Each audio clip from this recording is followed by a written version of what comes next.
Et bonjour à tous et bienvenue dans ce nouvel épisode de Bye Bye Patron, le podcast de l'immobilier, de la liberté et des gros billets. Et aujourd'hui aussi du soleil. Et oui, le soleil, on aime bien ça, on aime bien partir à l'étranger. Surtout Fabien, il me fait toujours un bon petit retour quand j'ai des investisseurs de l'étranger. Et aujourd'hui, via le biais de Delphine, aka la maison de Mathilde, on a un invité, en la personne de Fred. Fred qui a monté un réseau de franchises d'agences immobilières en Thaïlande. Donc on va voir avec lui tous les aspects de l'investissement immobilier en Thaïlande. Il a également, avant de partir en Thaïlande, il s'était lancé dans l'investissement immobilier en 2018, je crois, qui m'a expliqué. Il a acheté 50 lots en 2 ans et demi. Voilà, qui dit mieux, 50 lots en 2 ans et demi. Et puis maintenant, il est parti en Thaïlande. Il a monté son réseau de franchise. Il a aussi un réseau de mandataires en France. Donc on va voir avec lui le métier d'agent immobilier en Thaïlande et en France, le développement de ces deux business, comment est-ce qu'il a pu gérer les 50 lots, plein de choses, et puis les spécificités de l'investissement. Donc en Thaïlande, on va voir qu'il y a pas mal de choses qui se rapprochent de la France, c'est pas si différent que ça. Donc j'aime bien toujours faire des épisodes avec des investisseurs à l'étranger. Si jamais vous en avez à me présenter ou à me conseiller, n'hésitez pas. Vous m'envoyez un message sur Instagram Bye Bye Patron, par mail info@bybypatron.net, ou alors vous pouvez, c'est le mieux peut-être, rejoindre le groupe Telegram. Donc le lien est dans la description. Bye Bye Patron Podcast. J'ai lancé il y a 3 semaines. On est plus que 50, on est 58. Et dedans, vous pouvez discuter entre vous. Moi, je lance un sujet, vous pouvez commenter. Si jamais vous voulez que je lance un sujet qui vous est propre, par exemple, si vous avez un projet d'investissement, vous n'êtes pas sûr, si vous voulez qu'on commente un devis, quelqu'un vous a fait un devis travaux et que vous voulez que les membres vous indiquent si c'est complet, si vous ne faites pas allumer sur les prix, vous m'écrivez directement en privé, donc soit sur Insta, soit même sur Telegram, vous cliquez, vous pouvez m'écrire directement. Et moi, je lancerai le sujet, comme ça, vous aurez plus de 50 personnes, la plupart investisseurs, qui pourront, ou investisseuses, qui pourront justement vous conseiller. Donc ça, je pense que c'est super puissant ce groupe. On est déjà plus que 50 en 3 semaines. Et voilà, on en est qu'au début. Donc merci à toutes les personnes qui participent sur ce groupe. Et puis merci surtout à tous les retours que j'ai déjà eu sur le podcast que j'ai fait avec Claire aka Claire d'Huissier. Là en fait, pour rien vous cacher, j'enregistre donc juste après en fait avoir diffusé l'épisode avec Claire. Donc j'essaye vraiment de faire toujours les intros dans la semaine qui suit la publication d'un épisode pour justement avoir les retours. Là, je pars à Tomorrowland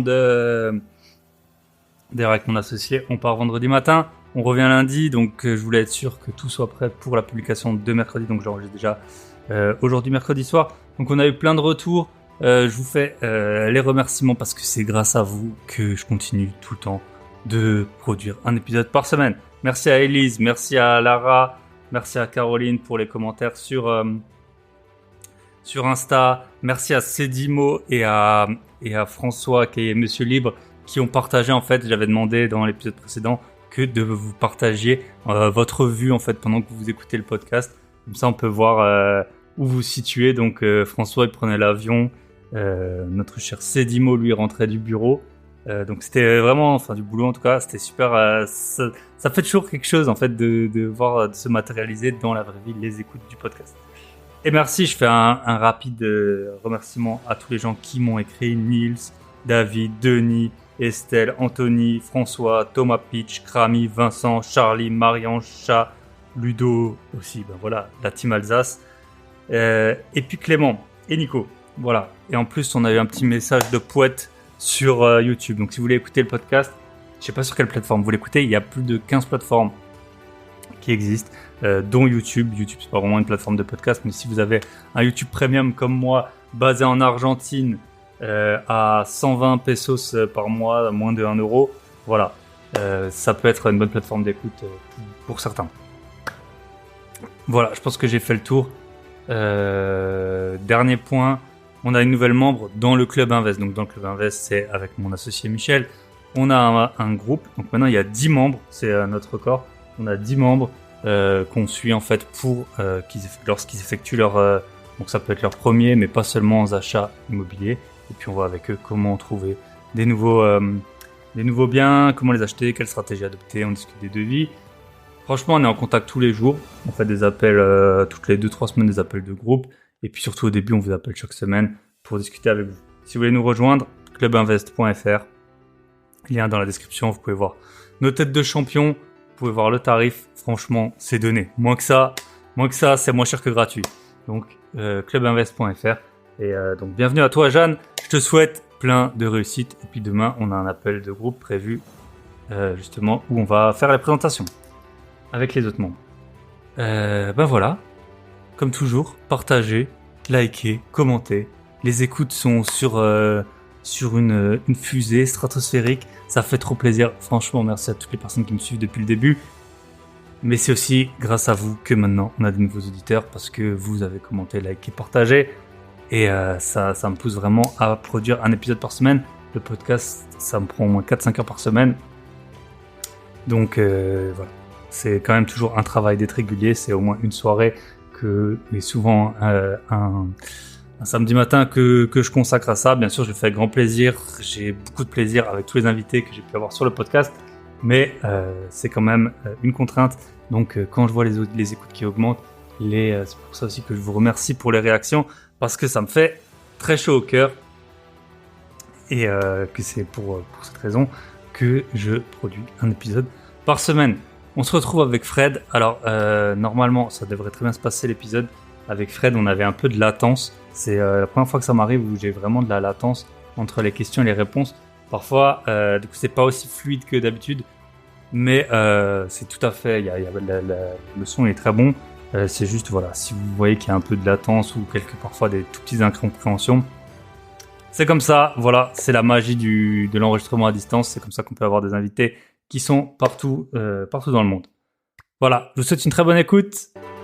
On se retrouve avec Fred de l'autre côté. Jingle.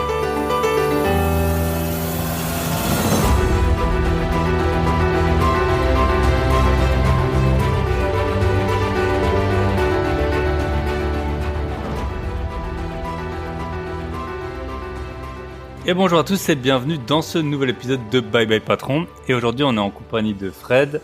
Fred qui nous a été recommandé par Delphine, plus connue sous la maison de Mathilde sur les réseaux. Salut Fred, comment ça va ? Salut Thibaut, comment tu vas ? Eh ben ça va très bien. Et donc Fred, pour commencer, déjà pour les personnes qui ne te connaîtraient pas, j'aime bien pour briser la glace qu'on nous raconte une première expérience professionnelle, voilà, un peu insolite ou cocasse. Ouais. Est-ce que tu pourrais nous démarrer par ça pour que les auditeurs apprennent un peu puissent appréhender ton parcours? Ouais, il n'y a pas de souci. Écoute, moi Thibaut, à la base, moi je suis ingénieur aéronautique, donc je travaillais à Toulouse chez Airbus. Donc c'était, comme je dis souvent, plutôt alimentaire que passionnel, on va dire. De fil en aiguille, j'avais depuis un petit moment l'envie de me lancer dans l'immobilier, et de fil en aiguille, j'ai pu avoir ma première expérience en tant que négociateur immobilier dans un office notarial. Donc ça m'a permis de quitter ce job de cadre aéronautique, ça c'était cool. Et encore, je me suis beaucoup formé parce que ça me semblait hyper important. Et du coup, je suis arrivé à l'investissement immobilier. Donc je suis investisseur depuis 5 ans, donc j'ai beaucoup investi dans les immeubles de rapport notamment. Et maintenant, j'avais une agence immobilière que j'ai terminée puisque je me suis expatrié en Thaïlande avec ma femme qui a vendu son office notarial. Voilà un petit peu le parcours en quelques mots. Ok. Et comment on passe de cadre aéronautique à agent immobilier ? Tu as dû te former, passer des diplômes ou c'était assez facile ? En fait, le problème, c'est que souvent on nous fait croire que c'est très facile d'être agent immo et justement c'est le piège. Il faut beaucoup de formation. Moi, j'ai eu la chance de commencer dans un office notarial où il y a quand même une certaine rigueur déjà d'entrée. Et à l'intérieur, si tu veux, j'ai vite passé des formations pour être référent, notamment auprès du crédit foncier et des experts judiciaires, parce que ces gens-là sont des experts de l'immobilier, notamment de l'évaluation immobilière, évaluer tout type de bien. Donc ça m'a vraiment passionné et c'est pour ça que j'ai eu même un diplôme là-dessus. Donc j'ai le titre d'expert immobilier pour l'évaluation de tout type de biens en France et en Europe en fait. Voilà. Ok. Et donc ça c'était vers quelle année que tu as commencé à l'office notarial, Ouais. L'office notarial, c'était en 2014, tu vois, que j'ai commencé vraiment négociateur IMO, donc dans la transaction, l'intermédiaire traditionnel, on va dire. Et après, tout le parcours de formation, il a duré à peu près entre 3 et 4 ans, tu vois, c'était des grosses formations, ça a duré assez longtemps. Et j'ai commencé l'investissement IMO en 2018 jusqu'à aujourd'hui, quoi. Voilà. Ok. Et là, t'as combien de lots à peu près? Moi, je suis allé très très vite parce que je suis monté à peu près à 50 lots en moins de 2 ans et demi. Donc j'ai fait beaucoup Ah de ouais, lots. impressionnant. Ouais, en fait, bon, j'étais dans un marché aussi qui était, c'était assez favorable aussi au ce moment-là, paradoxalement, quand on voit maintenant les taux, etc. C'était assez facile d'emprunter et tout. Bon, j'ai fait aussi des concessions, hein, j'ai vendu j'ai soldé des crédits voitures, enfin toutes les bêtises qu'on fait qui bloquent l'investissement, quoi. Tu vois. Mais ensuite, voilà, je suis allé très fort et beaucoup dans les immeubles de rapport, parce que évidemment, quand tu achètes par immeuble, j'ai acheté un immeuble de 12 lots notamment, ça va très vite, quoi. Tu vois. Voilà. Hmm. Et comment on gère 50 lots? T'avais des gestionnaires, t'avais des Non, travaux en plus, je suppose. pas du tout, donc que des produits avec travaux, mais Ah, j'ai jamais fait les travaux moi-même déjà pour des questions fiscales. Et bien sûr, 50 lots bon, en 2 ans et demi. j'ai fait bon, j'ai fait beaucoup de meublés bien entendu, hein, on le sait tous. Et je fais toujours du meuble parce que j'ai déjà des lots, j'ai encore beaucoup de lots. J'en ai vendu une partie, mais j'en ai encore beaucoup. Et après en gestion, bon, après voilà, ça se fait. Hein, en fait, je veux dire, c'est une gymnastique. Hein, voilà, ça se fait, ça se fait. Je faisais pas de courte durée par contre, hein, Hmm. je faisais que de location à l'année. Hein, voilà. Ah, bien sûr, ça compte. Et tu sais, j'ai une question à te poser. Ça m'est arrivé il y a pas longtemps en fait. J'ai appelé pour un appartement et puis l'agent IMO, elle m'a donné l'adresse et j'étais plus sûr si j'avais déjà un appartement à cette adresse.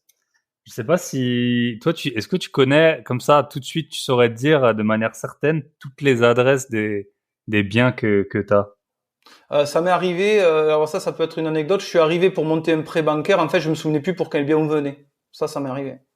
Ouais, dans le flux. Ouais, Ouais, voilà. ouais, Ouais, je pense à partir je pense de 10 lots, ça commence déjà les numéros et tout à être compliqué. Ça m'est ouais, déjà ouais, arrivé ouais. aussi quand je mets des annonces de Ouais, ouais, location ça arrive. bah la rue c'est la bonne, mais après c'est pas le bon numéro. C'est des choses qui Ouais, arrivent. ouais, ça On arrive, ça commence arrive. à Moi, pour le prêt multiplier bancaire, je me les suis fait lots. avoir. Je suis arrivé de la banquière, je savais même plus pour quel dossier je venais en fait. Ouais, vraiment. Ah bah voilà. Et t'as les 50 lots, tu les as financés dans combien de banques? J'ai pas beaucoup. Je les ai eu financés que 90% dans deux banques et le dernier dans la troisième banque était ma banque où j'avais mes comptes bancaires. Tu vois. Voilà. Ok, super. Mais j'avais Ouais, des donc taux ça d'endettement. se fait bien. Donc j'avais des forts taux d'endettement, mais j'avais de la chance d'avoir des gens très réceptifs en face de moi qui voyaient que ça marchait très bien en fait. Voilà, c'est ça qui a beaucoup aidé. Hmm. D'accord, ouais, super. Et donc maintenant, donc t'as tous ces lots, mais t'habites plus en France en fait. Absolument. Moi, je suis expatrié depuis un an en Thaïlande, donc Oups. j'habite à Koh Samui en fait. Donc voilà, c'est vraiment un choix de vie, mais c'est pas un coup de tête, hein, ça s'est pensé depuis un moment. Donc ça m'a pas empêché de garder mes lots en France. Alors évidemment, ça a impliqué d'autres problématiques, notamment de gestion pour le coup, puisque là, quand tu es à distance, il y a des choses que tu peux plus faire. Mais bon, il y a des trucs qui marchent, il y a des trucs qui marchent moins bien. Et là, c'est pour ça que je suis en train de un petit peu d'harmoniser mon patrimoine et de voir d'arbitrer mon patrimoine pour voir un petit peu ce que je garde et ce que je vends. Donc je vends quelques trucs en ce moment. Je vends des gros immeubles, je les vends en ce moment. Voilà. Et aussi parce que je veux réinvestir en Thaïlande. D'accord. C'est pour ça. Voilà. Ok. Et bah c'est pour ça justement qu'on t'a aujourd'hui comme invité, c'était pour voir pour discuter de l'investissement en Thaïlande. Ouais. Alors bien sûr, j'ai plein de questions. La première, tu me diras si c'est vrai ou si c'est pas vrai. C'est quand on est étranger. Moi, j'avais entendu, en tout cas, j'ai entendu. Je sais pas, j'ai jamais vérifié parce que j'ai jamais cherché pour l'instant à investir en Thaïlande. Que dans les copros, fallait qu'il y ait plus de la moitié des personnes qui soient de nationalité thaïlandaise. Est-ce que comment ça se passe en fait en tant qu'étranger? Est-ce qu'on peut acheter facilement des biens en Thaïlande? Ouais, en fait, tu as plusieurs cas, si tu veux. Donc, tu as parlé du cas de la copropriété, qui est le cas presque le plus facile pour un étranger d'acheter. C'est très simple, c'est très simple à comprendre. Il y a des copropriétés qui sont créées dès le départ en copro. C'est-à-dire, ce qui est difficile, c'est les immeubles que tu veux transformer en copro. Ça, c'est très compliqué. Mais sur des immeubles qui ont déjà été pensés en copropriété, effectivement, la loi thaïlandaise dit que sur 100 appartements, dans cette copropriété, il y en a 51% qui vont appartenir aux Thaïs et 49% qui vont appartenir aux étrangers. Mais l'avantage de cette formule, c'est que tu es vraiment en pleine propriété sur les 49%. Donc tu es propriétaire de ton appartement. Ok. Vraiment. propriétaire, y compris du terrain. Parce que je sais qu'en Asie, il y a beaucoup d'histoires de Oui. terrain. Donc, Alors, quand c'est des copros comme ça, le terrain appartient, enfin, à la copro, comme, ouais, le terrain, de toute façon, appartient à comme la en copro. France, par exemple. C'est comme en France, de toute façon.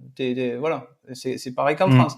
Mais Ok. l'histoire des terrains, en fait, enfin, elle est différente. Si tu me parles d'acheter une villa, là, on parle plus de lot de copropriété, on parle d'acheter une villa ou d'un terrain tout seul. Là, Hmm. par contre, il y a cette notion, effectivement, un petit peu à l'anglaise, hein, finalement, où tu n'es pas propriétaire du terrain. Ouais. Mais attention, il faut différencier deux cas. Si tu achètes en nom propre en société, et en fait, en société, tu t'en sors. Tu peux être propriétaire avec une société d'un terrain, en fait, en Thaïlande. Donc, D'accord. il y a plein de façons, ça dépend de comment tu veux acheter, etc. Moi, aujourd'hui, j'ai acheté ma maison, ma résidence principale. Ma société est propriétaire du terrain et ma femme est propriétaire de la maison qui est dessus. Tout simplement. Ok. Ça, Très ça marche. intéressant. Ça marche. Et, et donc, toi, tu as développé un réseau d'agences de franchise en Thaïlande. Absolument. Donc moi ma marque C'est c'est bien ça? ouais, c'est exactement Hmm. ça. Donc moi ma marque c'est Fred et Pierrot. Fred et Pierrot, les agitateurs immobiliers parce qu'en fait on veut remuer un petit peu tout ce qui existe et j'aime beaucoup ça en fait. Et les idées reçues, que ce soit en Thaïlande ou même en France où j'ai aussi, mais ça c'est pas le thème du jour, mais j'ai aussi un réseau de mandataires que je suis en train de créer, enfin qui a commencé. Hein. Mais sur la Thaïlande, on est vraiment sur des franchises, donc des gens que je forme vraiment et j'y tiens beaucoup parce que moi j'ai beaucoup été formé, je tiens vraiment à ce que les gens soient formés pour pas dire n'importe quoi. Et toi je crois qu'il y a récemment tu as fait une intervention sur des annonces que tu as vues en copro qui m'ont Ah, beaucoup ouais. fait rire. Mais Oui, oui. je pourrais t'en Non, bah, sortir des dizaines comme ça en France et en Thaïlande. Enfin, hmm. voilà. Donc moi j'aime beaucoup le professionnalisme et c'est pour ça que j'ai décidé de créer un réseau vraiment de professionnels et en Thaïlande de franchises physiques. Donc j'ai une première franchise qui s'est montée dans l'île de Koh Samui où j'habite. Alors ça c'est un peu le hasard parce que c'était pas du tout l'idée au départ. Et on a d'autres touches pour l'instant sur Pattaya, Phuket, enfin d'autres choses qui vont arriver qui sont pas encore lancées mais qui devraient. L'idée c'est de se développer partout en Thaïlande et puis après on verra si on va aller un peu plus loin que la Thaïlande. Voilà.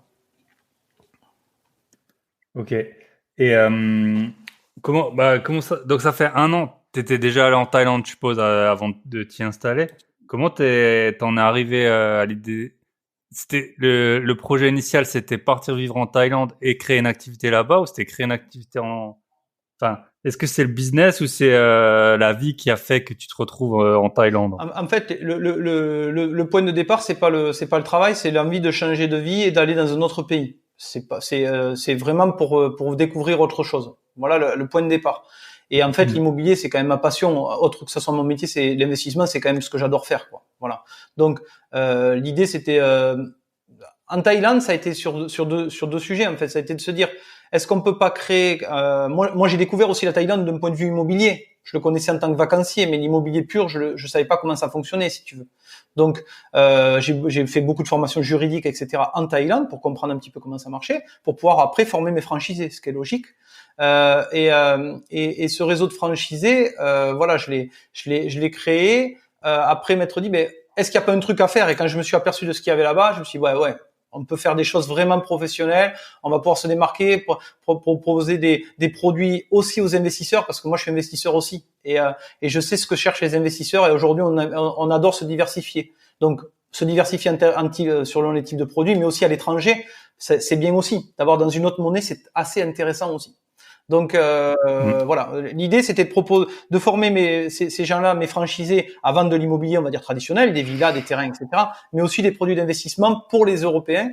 Et aujourd'hui, on a des immeubles ou des biens avec des rentas à 14, 15, 18 ou 19%, tu vois. Donc ça fait et sans taxe foncière et sans plus-value, tu vois. Donc ça fait un peu rêver tout ça. Exact. Ouais, super intéressant, forcément. Je suis en train de lire, je sais pas si tu connais le livre, il est pas très connu, mais on me l'a conseillé. Ça s'appelle Nomade Capitaliste. Je sais pas si tu le connais. Pas du C'est tout. c'est un Américain qui explique en fait comment prendre un peu le meilleur de chaque pays, tu vois, de où placer son argent. Par exemple, il dit tu places ton argent à Singapour, c'est l'endroit où les banques elles sont le plus sûres, mais tu vas pas aller habiter à Singapour parce que là-bas, bah hein, c'est un peu une sorte de dictature où c'est hyper cher, où tu peux pas faire ce que tu veux. Et donc il essaye de piocher un peu dans chaque endroit du monde les avantages. Et puis il parle toujours de la diversification, que bien sûr il n'y a pas un pays parfait pour tout. Donc, absolument. la Thaïlande, t'as déjà le climat, la population qui est plutôt accueillante, et puis ouais, c'est sûr que c'est déjà. Puis l'Asie, bon, moi j'adore l'Asie, hein, j'y étais plein de fois. C'est vraiment, tu sens que ça bouge. Enfin, je pense que c'est ça que t'as bien aimé aussi, Ouais, l'énergie et tout ça, absolument, le fait que ça se développe absolument, rapidement. absolument, absolument. Et alors, bon, j'ai plein de questions, hein. Première question, comment tu sources les biens? Toi, tu Ouais. parles pas thaï, on dit thaï ou thaïlandais? Tu Alors, thaï, parles mais pas j'apprends le la thaïlandais, langue? hein. J'apprends le thaïlandais, ouais. Ouais, ouais. Ok. Ouais. Donc, comment tu sources les biens pour les Je investisseurs? suppose que tu as des agents qui sont thaïlandais. Oui, en fait, alors mon franchisé est français, tu vois, comme quoi, mais il a une équipe de Thaïlandais aussi pour des raisons évidemment de prise de mandat qui est beaucoup plus simple. Alors, tu peux vendre évidemment des produits qui appartiennent déjà à des étrangers, ça c'est ok. Mais nous, on a aussi, c'est une des cibles et c'est une des raisons aussi pour laquelle j'ai lancé ces franchises, c'est je veux travailler beaucoup avec les Thaïlandais en fait. Ce que fait paradoxalement très peu les agences en place. Je travaille beaucoup avec les étrangers en termes de vente et d'achat en fait. Donc moi, je travaille beaucoup Mhm. avec les Thaïlandais. D'accord. Et, euh, et donc, tu sources les biens comme en France. Comment ça se passe pour sourcer, trouver des terrains? Comment est-ce que tu Alors, convaincs un Thaïlandais qui a jamais entendu parler de toi de vendre via ton canal, en fait? c'est pas très compliqué. C'est pas très compliqué. Si tu veux, il faut comprendre que en Thaïlande, on n'est pas dans la même façon de fonctionner qu'en France. Alors déjà, il y a beaucoup moins d'agents IMO, forcément. Il y a beaucoup moins de concurrence. Et après, en fait, ils sont beaucoup plus dans un rapport de confiance dès le départ. C'est-à-dire qu'ils vont plus t'accorder déjà la vente de biens.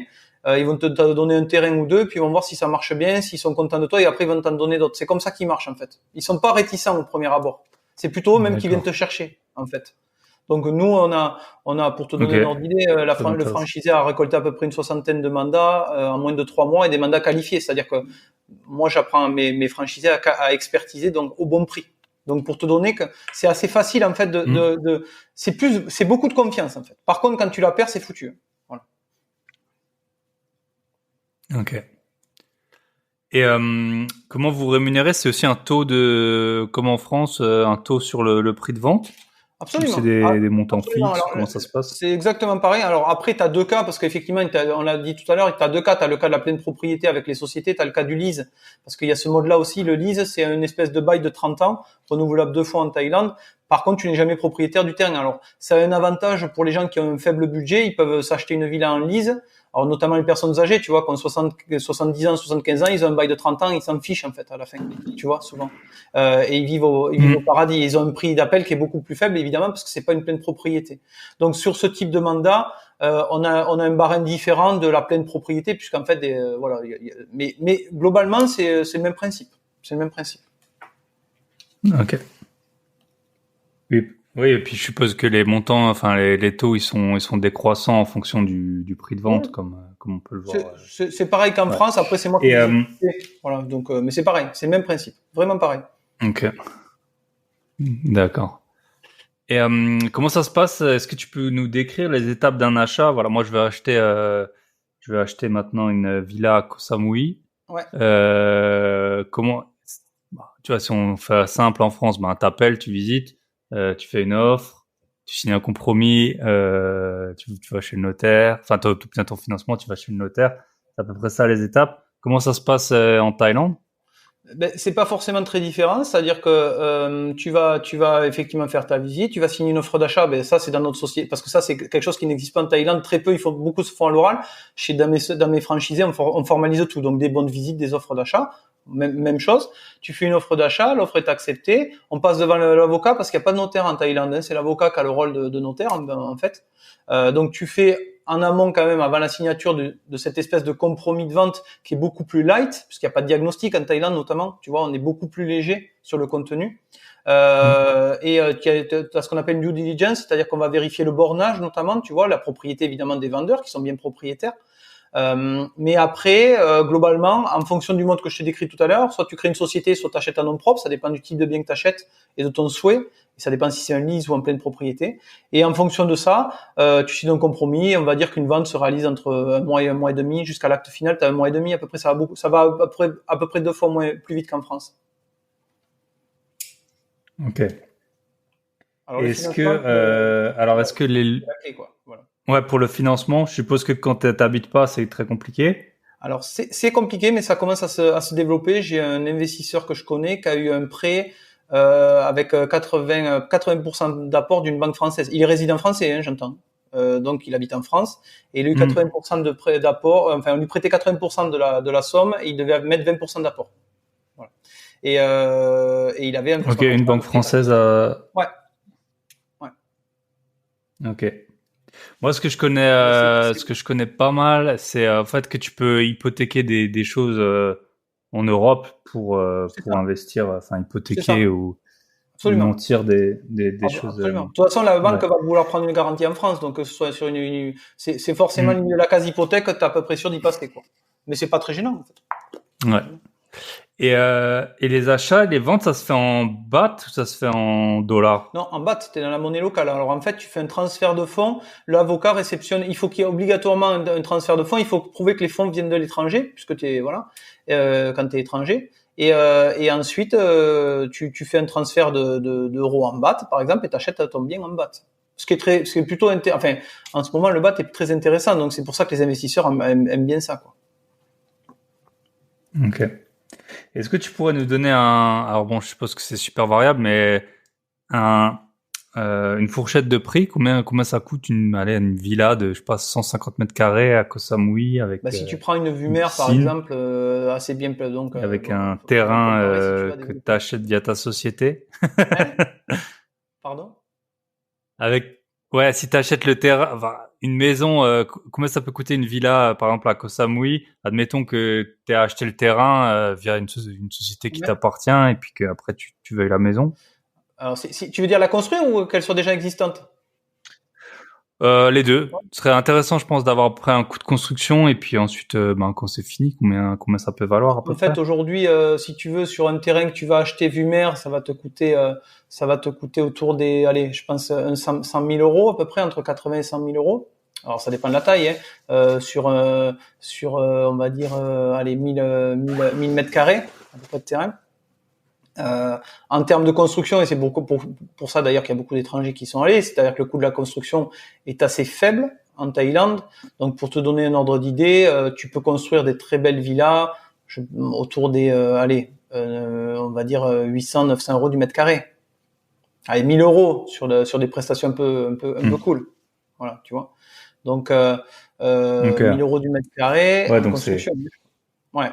Et par contre, si tu l'achètes toute faite, c'est là voilà. que évidemment tu fais des grosses plus-values parce que tu vas revendre autour de 2000 ou 2005 du mètre, tu vois.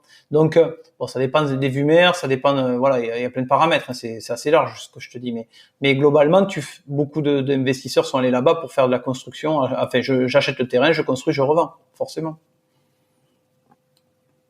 Ok. Ouais, donc c'est moins cher. C'est forcément moins cher qu'en France. Après, c'est pas non plus un rapport enfin, par rapport à d'autres, par rapport au prix d'un repas en Thaïlande, je veux dire, où tu peux avoir un rapport, je pense, de 1 à 10 par rapport à la France. Là, c'est plutôt, voilà, un rapport de 1 à 2 ou 3, quoi. Ouais, c'est ça, c'est ça. Après, si tu veux, c'est assez équivalent au rendement. En fait, tu vas toper des rendements, comme je te disais tout à l'heure, à 14-15%, tu vois. Hmm. Ça se fait bien. Après l'avantage, c'est qu'il fait beau toute l'année. Donc, pour faire de la LCD, c'est assez intéressant, quoi. Ouais. Ouais, bien sûr, quand tu achètes surtout sur ben, les coins comme Koh Samui, tu as parlé de Phuket, Pattaya, c'est un peu les coins qui sont connus pour la LCD. Ouais. Ok. Et sinon, et du coup, la fiscalité, on en a parlé rapidement. Il y a des frais de notaire? Alors, T'as des frais t'as des d'avocat? frais d'avocat. Alors, en fait, ça va dépendre dans le mode où lequel t'achètes. Encore une fois, si t'achètes une société, par exemple, un bien qui a été acheté déjà en société, que tu rachètes la société, mais c'est un peu comme la France, tu sais, c'est des cessions de parts. Donc, c'est très peu taxé. Ça va te coûter, allez, pour donner une ordre d'idée, ça va te Ouais. coûter 800 euros, quoi. Tu vois, un truc comme ça. Donc, c'est ridicule. Je parle des frais, dans la totalité des frais, hein. Ça va te coûter 800 balles. Donc, pour une transaction immobilière. Donc, ça, c'est le top. Ok, ouais. Par contre, Bon. effectivement, Ouais. si tu commences à acheter, enfin, on va dire, par exemple, tu achètes un Thaï, typiquement, qui n'avait pas de société, qui était un nom propre. Là, tu vas monter. Alors, tu vas pas du tout être auto-français. Tu vas pas être à 7,5, hein. tu vas peut-être être autour des 4 des 4. En plus, il est d'usage en Thaïlande de partager les frais, c'est-à-dire que le vendeur et l'acheteur partagent les frais. En fait, c'est pas comme en France, on a l'usage de faire que ça soit l'acheteur qui paye. Donc l'acheteur qui. voilà. Ouais. Donc c'est partagé. Donc tu vas t'en sortir à 3,5%, tu vois, à peu près 3,5. Ok, super intéressant. Et les loyers, comment ils sont taxés, les loyers et la propriété? Est-ce que t'as pas de taxe foncière d'après ce que t'as dit? Non, t'as pas ta très peu ou très peu, c'est très très faible, ça dépend des coins en Thaïlande, mais t'en as une qui est très faible, mais ça doit être à une centaine d'euros par an ou 150 euros. Enfin, pour moi, c'est ridicule. Toi. Et et ensuite, en fait, la fiscalité si t'es en mode société, t'as une fiscalité de société en fait. Mais t'as la TVA qu'à 7% en Thaïlande, donc déjà c'est pas mal. Et en plus après, c'est pas la petite particularité thaïlandaise, c'est qu'ils ont une imposition qui est quand même pas négligeable sur la sortie de dividendes en fait. Et en fait, en Thaïlande, on a l'habitude de dire qu'il faut mieux prendre, si tu veux, faut mieux être salarié de ta société que prendre des dividendes. Voilà, entre guillemets. C'est plus intéressant. D'accord. C'est un peu le contraire de la France, quoi, pour faire simple. Ouais. Ouais, ça dépend des taux de cotise forcément et puis des taux d'imposition. Ok. Et qu'est-ce qui fait un bon achat si toi t'es investisseur maintenant en Thaïlande aussi? T'as acheté ta résidence principale, t'as acheté d'autres biens? Non, j'ai acheté un terrain constructible. Ouais. Ok. Et qu'est-ce qui fait qu'on fait une bonne affaire? Qu'est-ce qu'il faut regarder? Je suppose comme partout un peu pareil, l'emplacement, etc. Mais à quoi il faut peut-être prêter attention? Je sais pas, peut-être, est-ce que ça me vient comme ça, l'écoulement des eaux, tu vois, peut-être que ça n'a pas été géré pareil, ou l'arrivée d'eau, ou la vue, les possibilités de construction autour.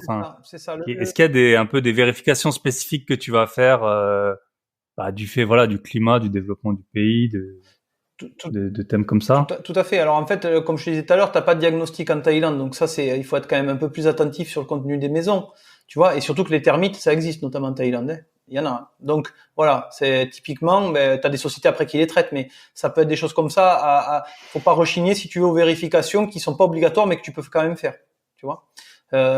Après. Il faut faire attention et c'est souvent le piège, c'est ces constructions vue mer où tu sais où tu as une vue mer mais 2 ans après t'as un mec qui se plante devant toi.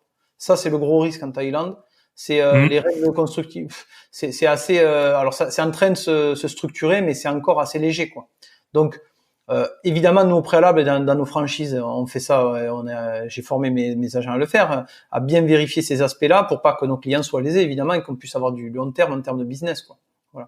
Mais ça peut arriver, mais la Thaïlande, encore une fois, est en train de se structurer sur ces points-là, mais il y a encore des choses où il faut faire attention, notamment effectivement sur ça. Hein, qui peut construire à côté de toi? Il faut pas, même si l'autorisation elle est à 6 mètres, t'es pas à l'abri qu'ils mettent 9 mètres, quoi. Tu vois. Voilà. Donc faut faire attention. 6 mètres de hauteur, tu veux dire, ou 9 mètres de hauteur. Ouais. Et il y a des équivalents est-ce qu'il y a un équivalent du livre foncier, des PLU ou des choses comme Absolument. ça? En fait, est-ce que tu peux voir un peu ce qui va se construire, construire autour? T'as une base cadastrale, hein, déjà en Thaïlande. T'as un cadastre avec, comme tu retrouverais un peu comme l'accès, comme le cadastre.gouv, quand même, en fait. Hein. Donc tu peux voir les parcelles, tu peux voir comment c'est découpé, tu peux voir pas mal de choses. T'as un titre de propriété que tu peux contrôler aussi, hein, en fonction d'un numéro. Tu peux savoir si la personne en face de toi est bien propriétaire. Donc il y a quand même pas mal de choses. Et après, tu sais, comme je te disais tout à l'heure, t'as cette fameuse due diligence, cette vérification d'avant-signature compromis, où là, on va vérifier pas mal de choses et on va pouvoir voir s'il y a eu des problèmes de bornage ou des choses comme ça, quitte à faire reborner. L'avantage à Thaïlande, c'est que c'est très réactif. Si t'as un problème de bornage, dans les 2 jours, t'as quelqu'un qui va faire une vérification, tu vois.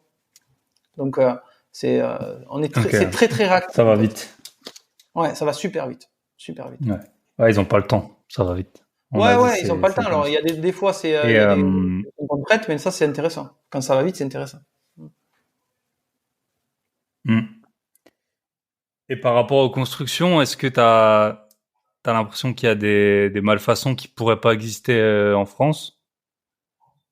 Je pense que oui. Des fondations qui sont mal faites, Ouais, mais le problème, si tu veux, c'est que il y a beaucoup de ventes où il y a eu beaucoup d'arnaques, c'est sur les ventes à distance, les ventes sur plan en fait.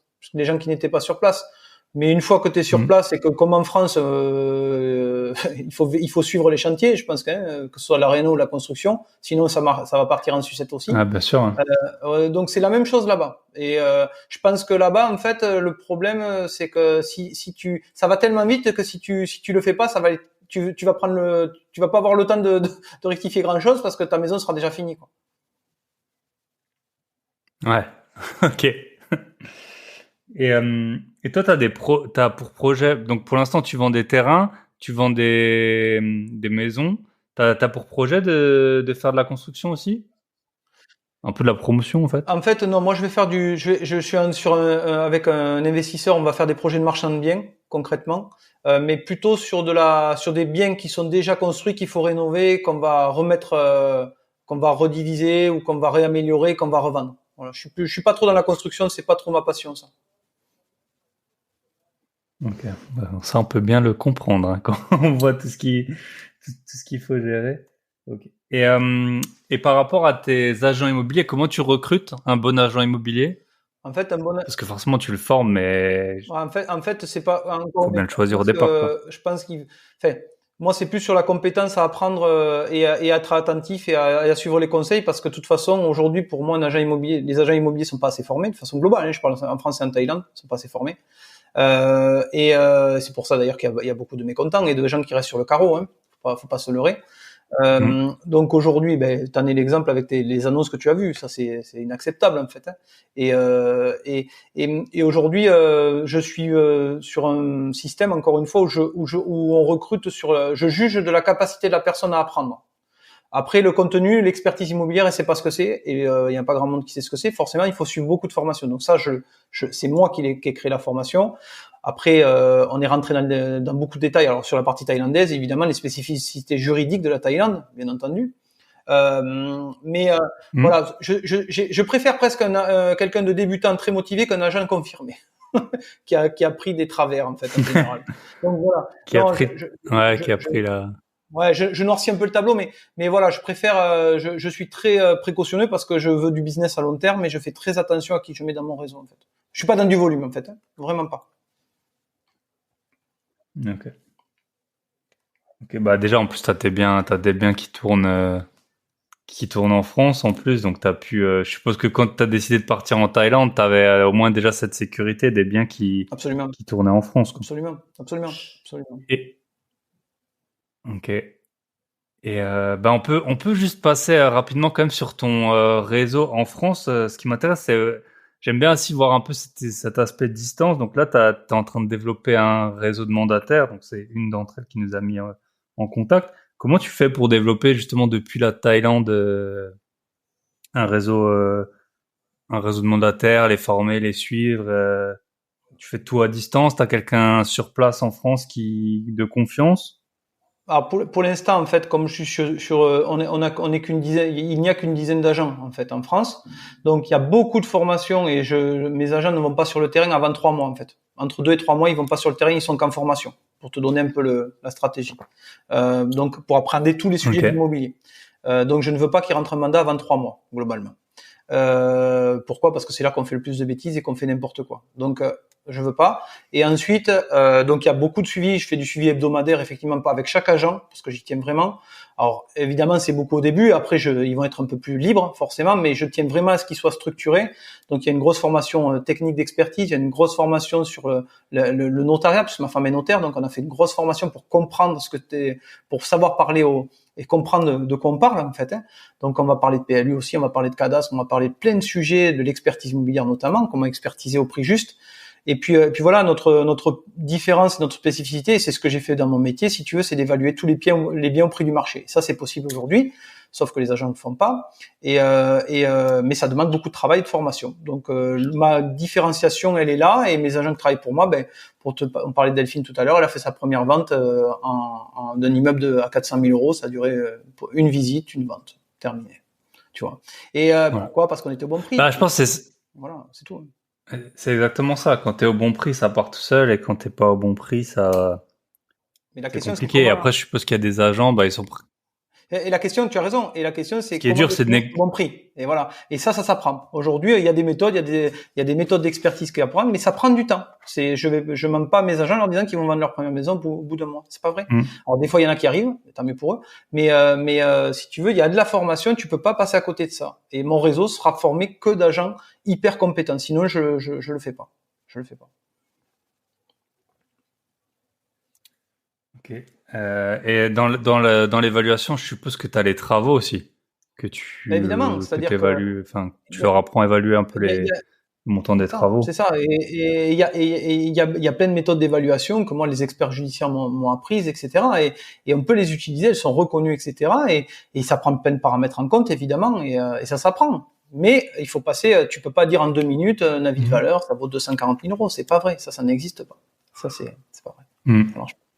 Donc voilà un peu notre spécificité. Ouais, et en Thaïlande, c'est les mêmes méthodes. Paradoxalement, c'est la même chose en Thaïlande, c'est les mêmes méthodes d'expertise parce que ça marche partout en fait. C'est ça qui est génial. Donc c'est pareil, c'est exactement pareil. Ok, super intéressant. Et je pense que le gros du travail, c'est quand même d'expliquer aux clients, enfin aux vendeurs, comment t'en arrives à ce prix-là. Parce que lui, forcément, il en veut toujours plus. Et moi, t'as tout compris. Ça m'est arrivé. Mais là, on a une méthode, si cette tu veux, semaine-là. Qui est simple, c'est-à-dire que quand on fait une expertise, déjà on fait pas d'avis de valeur gratuit, ça n'existe pas. Et quand on fait une expertise et une évaluation immobilière, c'est un dossier qu'on remet au client vendeur pour lui expliquer, parce que les gens leur expliquent jamais. On leur donne un chiffre sans leur expliquer. Donc nous on explique comment on a trouvé le prix. Et crois-moi, ça fait la différence.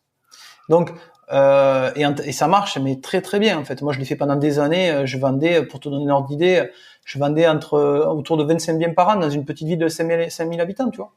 Et aujourd'hui, un agent immobilier, un bon agent fait entre 7 et 8, tu vois, ou 10 par an. Et c'est déjà excellent. Donc, et j'étais pas meilleur que les autres, c'est juste que j'avais les bonnes méthodes, tu vois. Donc voilà, c'est ces méthodes-là que j'ai retransmises et que je donne à mes agents IMO et que ben, tu pourras en parler avec Delphine ou d'autres. Ils sont ravis de ça parce qu'ils voient que ça marche. Parce que la finalité, c'est que ça marche après tout. Hein. Il y a que ça, c'est la seule. Ouais, que tout le monde soit content, voilà, que le vendeur il vende vite et au bon prix, que l'acheteur il achète au bon prix. Absolument, absolument, okay. Absolument. Ben, c'est super intéressant. Qu'est-ce qui fait selon toi que ton business il fonctionne ou qui va fonctionner? Donc on a parlé de cette formation. Ouais.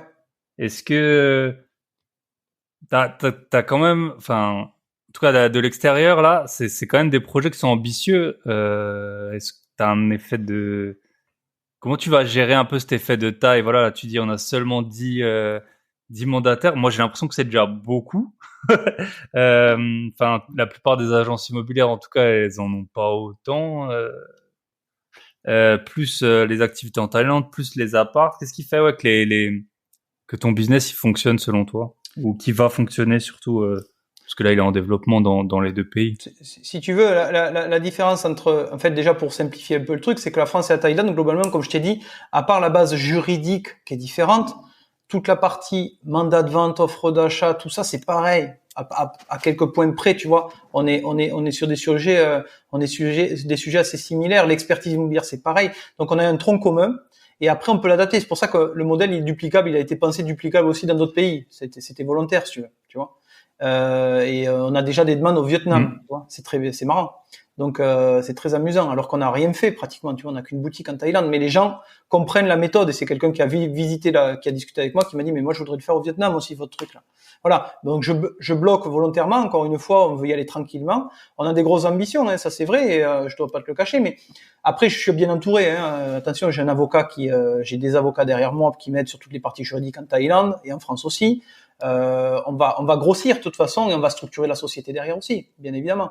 10 mandataires, aujourd'hui, honnêtement, comme j'ai le bonheur et la chance de sélectionner des gens et de voir des gens qui sont quand même hyper réceptifs et qui apprennent très très vite, ben paradoxalement, voilà, ça me prend du temps, mais on arrive à gérer ça. Mais je peux pas en avoir 1000 demain. Voilà pourquoi.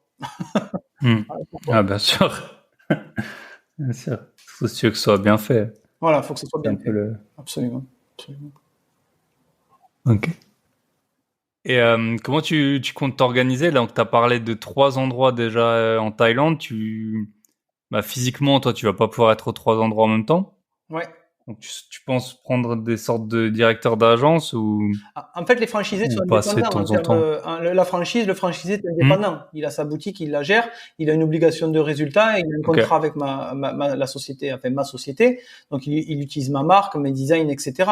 Mais après, en termes de fonctionnement, il est indépendant. Donc, je n'ai pas allé, c'est comme un mandataire finalement en France. J'ai pas allé voir les Ouais. heures pendant lesquelles il travaille. Ça, j'ai pas le droit. Et en Thaïlande, c'est la même chose. Également, voilà, on a un rôle on a ce rôle, on a un lien évidemment, mais il a quand même la liberté de gérer sa boutique comme il a envie, à condition qu'il respecte mes méthodes d'expertise et ma façon de travailler, tu vois. Mais il fait les horaires qu'il veut. S'il a pas de travail le D'accord. dimanche, il travaille pas le dimanche, quoi. C'est pas moi qui vais lui dire quelque chose. C'est pas mon rôle. Donc c'est pour ça que j'ai voulu un système de franchisé. J'aurais pu monter des directeurs et monter mes propres agences avec des directeurs, mais je voulais pas pour gagner justement en efficacité niveau temps. Voilà. Et le mandataire, c'est pareil en France. C'est Hmm. exactement pareil. Donc je passe beaucoup de temps en formation, mais après on améliore la formation au fur et à mesure, hein, bien entendu, des retours des gens. C'est ça qui est intéressant, c'est une formation évolutive en plus. Donc je l'améliore en fonction des besoins du terrain, etc., des choses qui remontent. Et puisque l'immobilier évolue de toute façon et les règles évoluent, donc on le fait évoluer en permanence.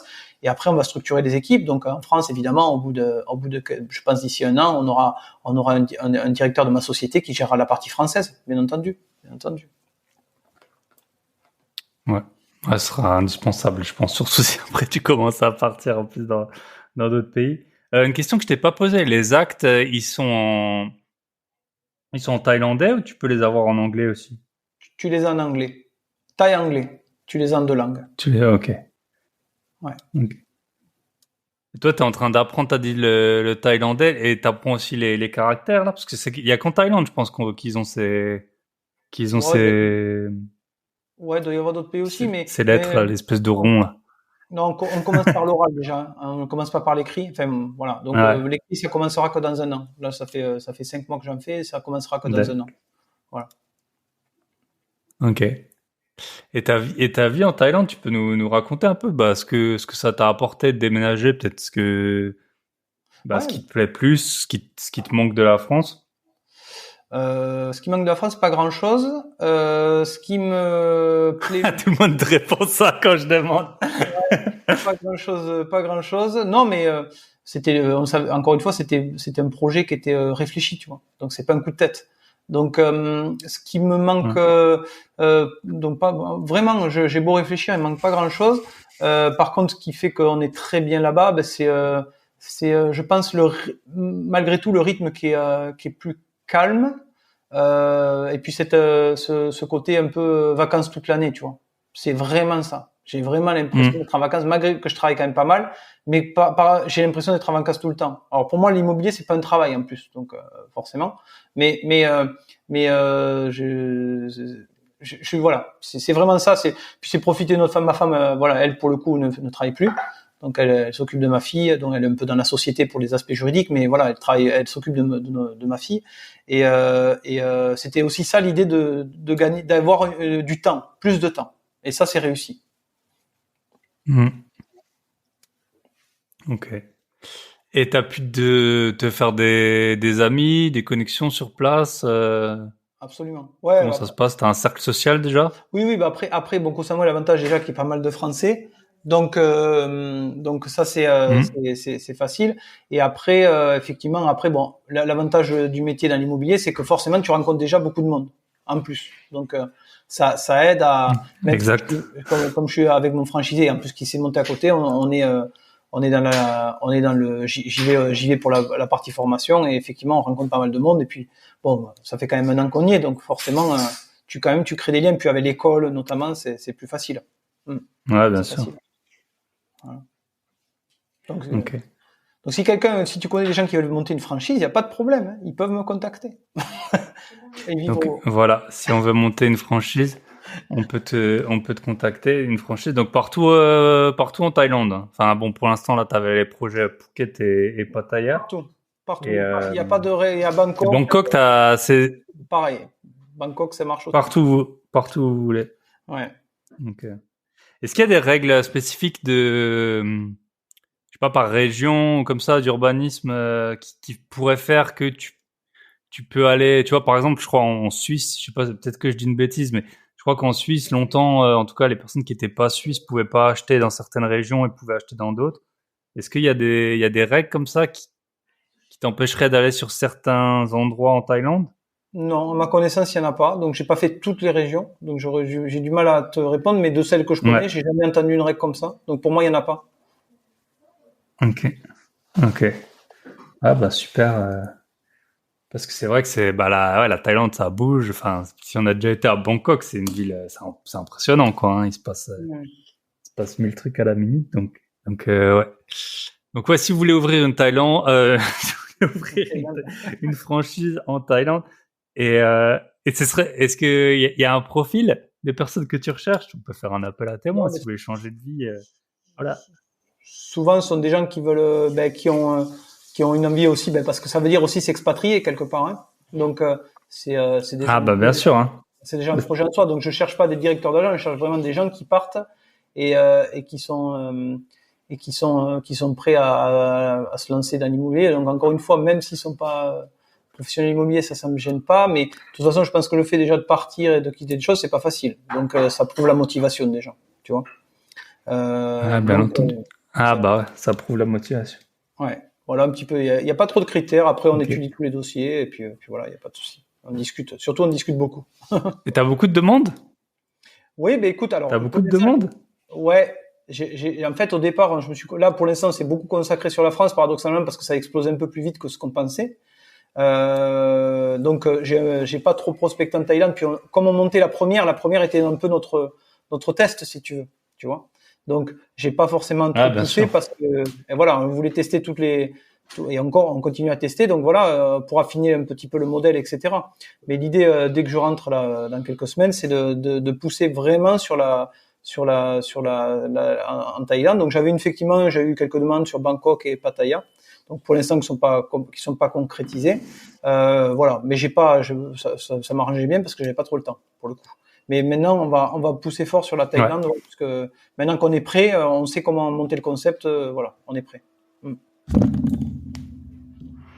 Ouais, c'est vrai que ça peut être un bon, parce que t'as plein de gens, tu vois, qui investissent dans l'immobilier en se disant, une fois que tout tournera, je pourrais partir vivre à l'étranger. Alors que toi, il y a même pas besoin, tu vois.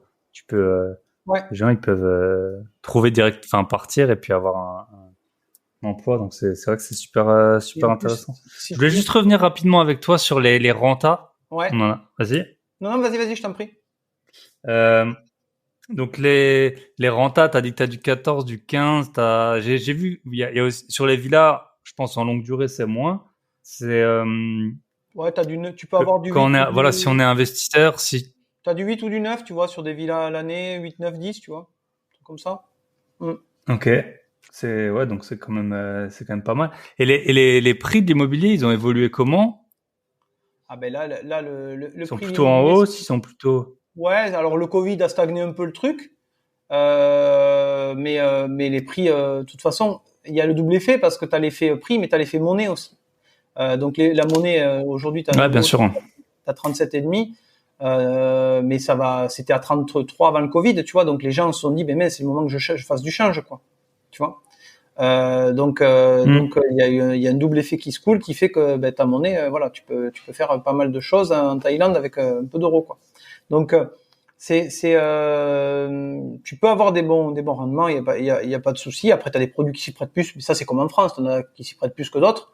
Mais je pense qu'un immeuble, là, qu'on a renté un immeuble de rapport à 12 lots, je crois, ou 13 lots, qu'il a rentré en franchisé, t'es à 13% de renta à l'année, hein, tu vois.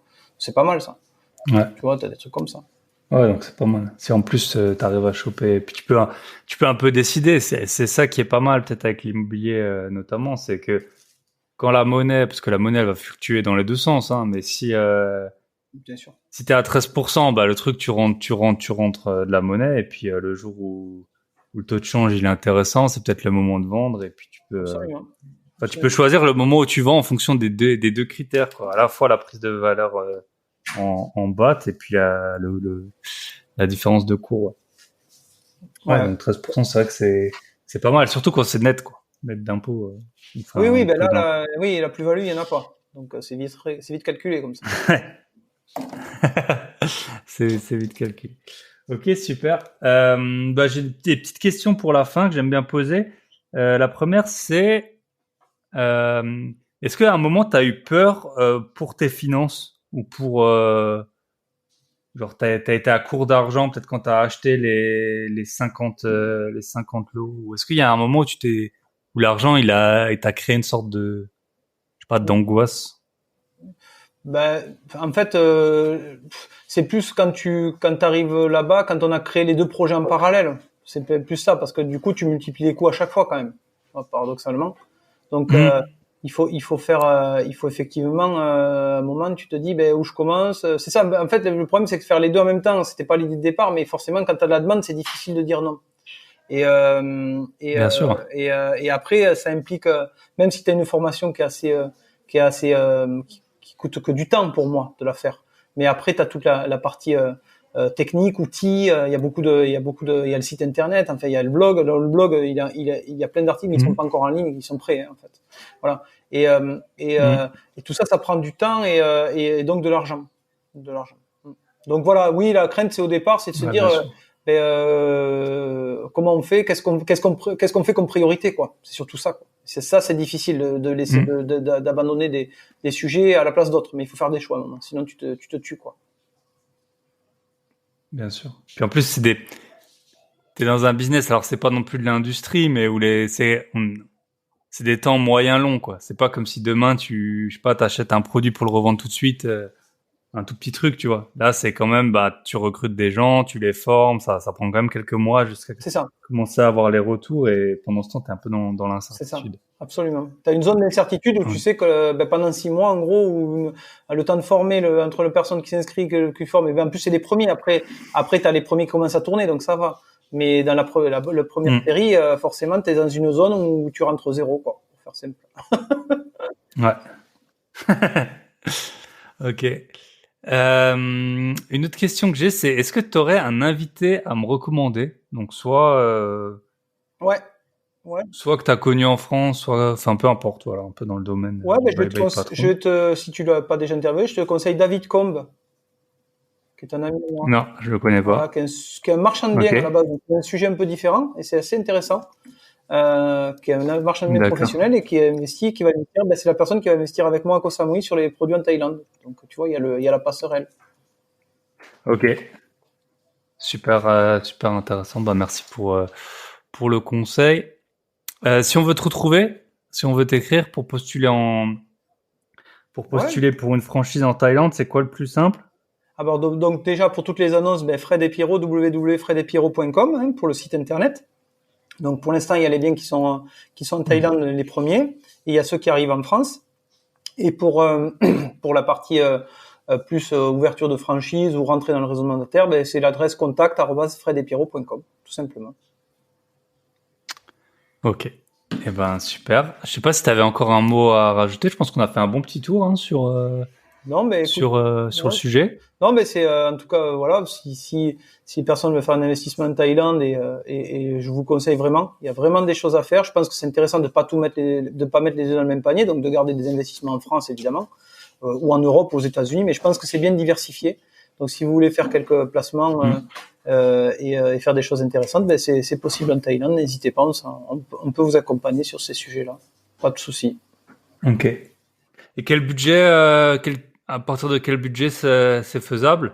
C'est faisable à partir de pas grand-chose parce que si tu achètes un condominium à Bangkok aujourd'hui, tu peux commencer à avoir des prix d'attaque à peut-être 60 000 euros, tu vois. Donc Mm. après tu pourras pas faire de courte durée sur les condominiums, c'est interdit. Tu pourras faire qu'à partir de la location à partir d'un mois. Tu peux pas faire de la LCD en fait sur les condominiums. Mais D'accord. voilà, donc toutes ces règles juridiques aussi on vous accompagne là-dessus pour pas faire n'importe quoi parce que sur internet on voit de tout et n'importe quoi. Donc Ah bah je veux bien le croire, ouais. voilà, donc encore une fois, quand vous avez un projet d'investissement, on peut étudier en fonction du budget évidemment, et puis il y a la localisation qui va faire que aujourd'hui vous pouvez acheter aujourd'hui à Koh Samui, vous pouvez acheter un bien à 150 000 euros et faire des voilà et vous allez pouvoir faire une renta à 10% sans aucun, en net hein, je parle bien sûr, sans problème. Donc voilà, on peut avoir différentes choses, ça dépend des budgets et après ça peut Ok. monter très fort bien sûr, ça dépend de ce qu'on veut faire. Ok, super. Eh ben écoute Fred, merci pour ton temps. Et puis Merci à toi. C'était bah gentil. si je passe en Thaïlande, hein, Ah ben voilà, écoute, quand on pourra, on peut voyager en Thaïlande en ce moment? Ah ben moi j'y retourne, hein, donc. Vous pouvez y aller avec le Ouais, Covid? moi, je suis pas vacciné. Ouais, parce que là, on n'en a pas parlé. T'es en France, là, temporairement. Ouais, je Ok. suis pas vacciné, je voyage, donc vous devriez vous en sortir. Ok, ça marche. Et ben, je te souhaite une très bonne soirée et à très Merci bientôt. Thibaut, et à bientôt. Allez, Merci bye beaucoup. bye. Et voilà, on arrive au bout de cet épisode. J'espère que ça vous a inspiré, voilà, que vous avez maintenant un pied en Thaïlande. Merci à Fred pour sa participation. Comme toujours, likez, partagez, commentez et surtout si vous êtes à un endroit insolite que vous voulez prendre une photo de l'endroit où vous êtes et nous partager.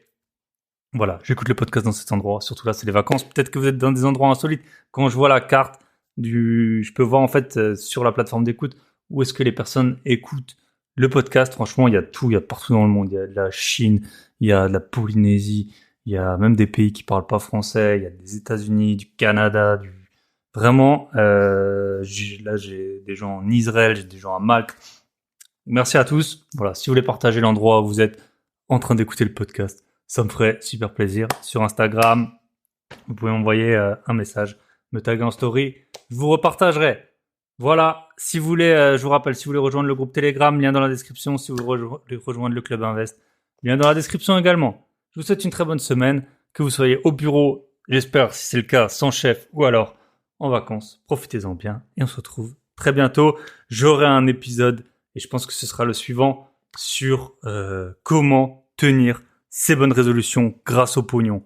Et parce que j'ai réussi à tenir une très bonne résolution grâce à une technique de roublardise avancée. Donc je vous la partagerai. Donc, comment tenir ces bonnes résolutions grâce au pognon. Voilà, très bonne semaine à tous et à très bientôt.